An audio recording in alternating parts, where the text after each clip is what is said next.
Այս իշխանությունը մահը դարձրել է որպես պաշտամունք։ Մահը որպես պաշտամունք։ Ասում են, խոսում են անընդհատ այս վերջերս զինվորների ու առասարակ մարդկանց զոհվելուց։ Ասում է, ինչի՞ չեք զոհվել պատերազմի ժամանակ։ Բա ո՞նց կարող է մարդ, որ վարչապետա ում կոչումով մեր զինվորները գնացել են ում կոչ անելով, ում ասելով մեր զինվորները գնացել են պատերազմ, ով զոհվել է նաև հերոսաբար, արիաբար, բայց այն տղերքը, որ գնացել են պատերազմ, ասում են, ինչի՞ չեք զոհվել։ Ես սա գնահատում եմ բացառապես որպես մեղքը մեր զինվորների վրա դնելու ակնհայտ քայլ։ Իրենց վրայից մեղքը գցում են, դնում են մեր զինվորների վրա, պատասխանատվությունից նաև փախնելու համար։ Եվ անհասկանալի է, էլի բարոյական ոչ մի բանի մեջ չի տեղավորվում։ Ոնց կարող է Հայաստանի վարչապետը ուրախանա կամ ասի մատ հիմնավորեք ինչի չեք զոհվել ու ուրախանա նրա համար, որ ասենք մարդիկ զոհվել են, ինչ լավ է, այստեղ գոնե ես կունենամ մեղքը գցելու բան ինչ-որ մեկի վրա։ Հակառակը չէ, պետքա ուրախանաս, որ մարդիկ չեն զոհվել, կենդանի են մնացել, ամեն մեկի կյանքը արժեք է։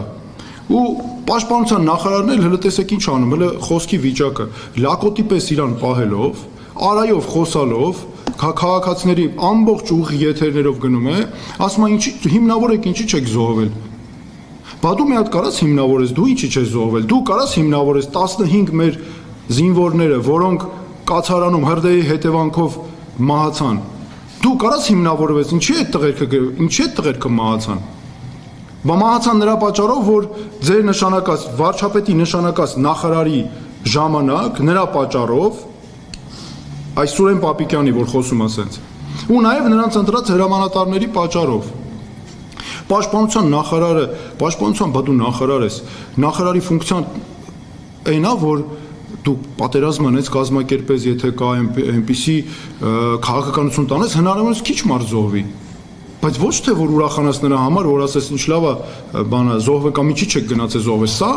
գիտեք ինչ կա, օրինակ Ստալինի ժամանակ երբ պատերազմից ֆրոնտից հետ էին գալի կամ տանում հարցակրնում էին ու պատժում էին մարդկանց։ Հիմա սա նույն ստալինիզմն է։ Այս մարդիկ, որ այսքան խոսում են եվրոպական արժեքներից, ստալինիզմի քարոզ են անում, սրանք ստալինիզմի դրսևորումներն են։ Ես ուզում եմ նաև մեր զինվորներին ասել, հայ զինվոր, սա մեղքը գցել է քո վրա։ Իշխանությունը հանում է քաղաքական իր վրայից այս քաղաքական իշխանությունը ամբողջ մեղքերը բարդում է զինվորների վրա։ Սա է սրա իմաստը։ Եվ այս մահվան նաև այս պաշտամունքը, որ իրանք սարքել են։ Սա քարոզարշավը, որտեղ մարդ մահացավ։ Մայիսի 16-ին պաստառ պոկելու համար մարդ մահացավ։ Եվ ինչ եղավ։ Ոչ մի բան։ Անունը դրեցին, որ բան հոգեկան առողջության խնդիր ունեցող մարդեր հոգեբուժարանի հետ կապեցին եւ այս թեման փակեցին գնաց։ Ինչ եղավ այդ, բայց այդ դեպքը ինչ եղավ, դուք իշխանություն եք, մի հատ պետքա բացահայտեք, դուք մենակ նախընտրական քարոզչության մեջ եք, պետք է գիտեք դուք նախընտրական տեխնացուներ եք, բայց դուք նաեւ իշխանություն եք։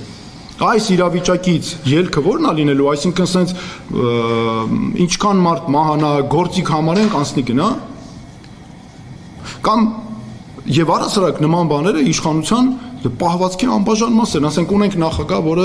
դագաղների հետ սելֆի է անում, պաշտպանության նախարար, որը ասում է, թե հիմնավորեք ինչի չեք զոհվել, վարչապետ, որը նույնն ասում, եւ այսօր ես նաեւ իր մամուլի ասուլիսը տեսա, ակնհայտ է, որ երևում է այդտեղ, որ ինքը խոսքը փոխում է, զգացել է, որ այս քանի օրերին այդ քննադատությունների տակից չի կարողանում դուրս գա, բայց իրական էությունն է արտահայտել, ես կարծում եմ, եւ ստացվել է ինչ, ստացվել է, որ հիմա նորից էլի խոսքը փոխում են, այսինքն այդ խաբեբայության սինդրոմն է, որ հիմա Հայաստանում գործում է, եւ խնդիրը այն է, որ սա, գիտեք, ես իմ ասուլիսի նպատակն էր գնահատական տալ իրավիճակին, հասկանալ իրավիճակը որն է եւ ելքերը սրանից փնտրել, որ մեզ հիմա ամբողջ այս քարոզարշավը տանում են վախի ու սպառնալիքի քարոզարշավի, զոհվել չզոհվելու, մահվան այս պաշտամունքերի միջև ու ռեսուրսների ամբողջությամբ վարչական ռեսուրսի չարաշահման։ Այս քարոզարշավի մի եւս սարսափելի վատ կողմերից է կնոջը թիրախավորելը, կնոջը բռնության ենթարկելը, հայ կնոջը ու այն էլ զինվորի մորը նաեւ։ ասենք ես չեմ պատկերացնում, էլի ոնց կարելի է լինի երկրի ղեկավար, որ զինվորի մոր հետ, մոր վրա գոռա, խոսա էսենց, մունատ գա, մեղքերը գցի զինվորի վրա, այդ մոր վրա մեղքերը գցի։ Հիշում ենք բոլորս 15 մեր զոհված տղաներից մեկի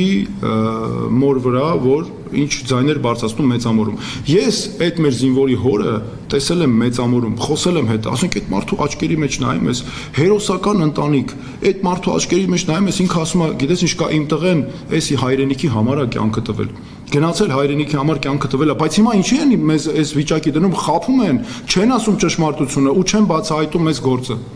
Դուք տեսեք հələ մարդը երեխա է կորցրել, ամենաթանկ իր դաստիարակել, չարչարվել, տվել են այս երկրին, տվել, բա դու վարչապետ ես, տվել են այն հույսով, որ այդ երեխան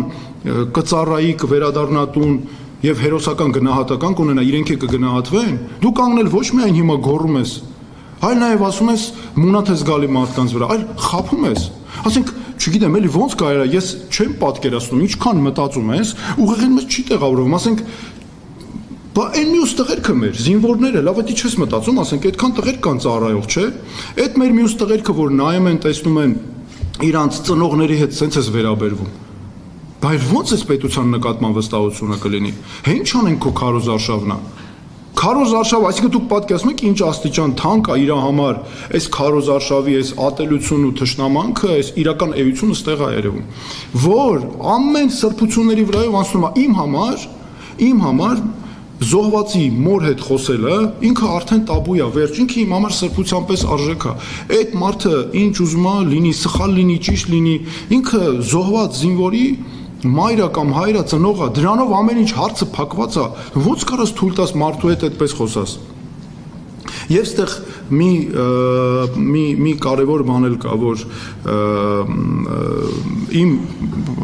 փորձից, ասենք որ օրինակ ես հիշում եմ, ես ինչպես էին մեր զոհված զինծառայողների ծնողները հերոսական նույն հերոսական վարքագիծն էին ցուցաբերում։ Ես գնացել եմ, հիշում եմ պատերազմից անմիջապես հետո ես զինվորների զոհված զինծառայողների ծնողների հետ մտել եմ մարմիններն են որոնել իրանց։ Տեսել եմ աչքից դիմաց ոնց են այդ մարդիկ աչքները արցունքներին, բայց ման են գալիս ու իր մարմինները եւ հետո էլ ասում են իմ հերոսական տղեն տես հələ գնացել հայրենիքի համար զոհվել է։ Բա դու ասում դու ոնց կարող ես էլի տենց ես մտածում ես ուղղակի մեծ չի տեղավորվում էլի ոնց կարող ես այդպես խոսել։ Ես ունեցել եմ այդ դեպքերը աչքերիդ մեջից չեն գնում, երբ զոհվածի ծնողները եկել էին մի անգամ ինձ մոտ, հայրը եկել էր նախապես, ասում էր մեր տղան զոհվել է, ես գիտեմ որ զոհվել է, բայց կինս էլ է հետս, կինս շատ վատ կտանի դա, խնդրում եմ որ խոսեք հետը, մի ասեք որ զոհվել է, էլի ես իրեն աստիճանաբար կասեմ, դուք ասեք որ անհայտ կորած է, գերի է, կգա, վերջը այսպես հույս կա, ես հիշում եմ իմ վիճակը, մինչև հիմա մարմինը մարդու փշաքաղում է, նստում ես այդ տիկնոջ դիմացը, որ խոսում ես ինքը անդադ հարցնում է, դու պետքա ասենք ինչ որ հույս տաս, իմանալով որ տղան զոհված է, բայց այդ պահը այնքան աննկարագրելի պահ է, որ հիմա ես մինչև հիմա երբ ես խոսում եմ զոհված զինծառայողի մոր մասին, այդ տեսարանը աչքերիցս չի գնում, որ ոնց կարելի է այդ աստիճան այս մեր սուրբ արժեքների վրայով անցնել։ Եվ մեկ էլ կնոջը, սա նաև գիտեք ինչ է, շատ կնոջ դերի գնահատման առումով շատ սարսափելի վիճակ է ստեղծված։ Այսինքն ես ինչ եմ զգում ստեղ, երկու սինդրոմ կա ստեղ առնվազն իրա մոտ։ Այս իշխանության ստեղծած այս իրավիճակը ինչի է տանում։ Մեկը թիրախավորել ու հարձակվել կնոջ վրա, որ պրոֆեսիոնալ է, եւ կին, որ սեփական կարծիք ունի ու արտահայտում է սեփական կարծիքը։ Ինձ համար այս կանանց նկատմամբ սրանց արշավը, այս մարդկանց, սրա մեջ է տեղավորում։ Այս երկու արժեքների, որ ներեցեք 3, որ կինը, պրոֆեսիոնալ կինը, վերջ, թիրախի ենթակա է, կին, որը իր սեփական կարծիքը ունի ու արտահայտում է, դա էլ թիրախի ենթակա է, ու նաև զինվորների հետ կապված էլ ամեն ինչը գցել զինվորների վրա, թող չբերեն պատճառաբանություն, ինչ որ իրանց քաղաքական հակառակորդներին, բանին, այս մեկին են ասում ինչի չէ զոհվել, դա զինվորի վրա մեղքը գցելու քայլերի շրջանակում եմ ես դիտարկում եւ հետո այս ամեն ինչը նրանք մտածում են օգտագործել իրենց գործունեության մեջ։ Սա հստակ ձեռագիր է, սա ուզում եմ հստակ ասել։